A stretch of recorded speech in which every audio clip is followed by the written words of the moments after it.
ভারতীয় উগ্রবাদীদের হুমকিতে মুস্তাফিজুর রহমানের আইপিএল খেলা হচ্ছে না, কিন্তু বিশ্ব ক্রিকেটে মুস্তাফিজের যে চাহিদা তার সেই সময় বসে থাকার কথাও না। তাকে ঠিকই লুফে নিয়েছে পাকিস্তান সুপার লিগ পিএসএল। পাকিস্তানের এই লিগে নাম লিখিয়েছেন এই বাঁহাতি। পিএসএল এর অফিসিয়াল পেজ থেকে সামাজিক যোগাযোগ মাধ্যমে এই খবর জানানো হয়েছে। সেখানে মুস্তাফিজের ছবি দিয়ে লেখা হয়েছে, ব্যাটসম্যানদের সাবধানে খেলতেই হবে। এইচবিএল পিএসএল 11-এ যোগ দিলেন মুস্তাফিজুর রহমান।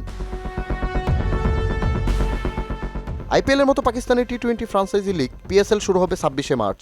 আগামী 3 মে শেষ হবে এই আসর। মুস্তাফিজ এর আগে পিএসএল খেলেছেন একবার, সেটি 2018 সালে।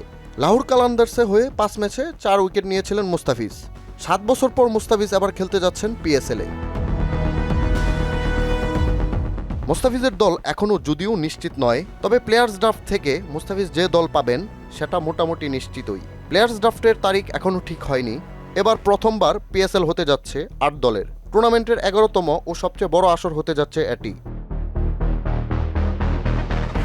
গেল শনিবার ভারতীয় ক্রিকেট বোর্ডের নির্দেশে বাংলাদেশের পেসার মুস্তাফিজুর রহমানকে স্কোয়াড থেকে বাদ দিয়েছে আইপিএলের ফ্রাঞ্চাইজি দল কলকাতা নাইট রাইডার্স।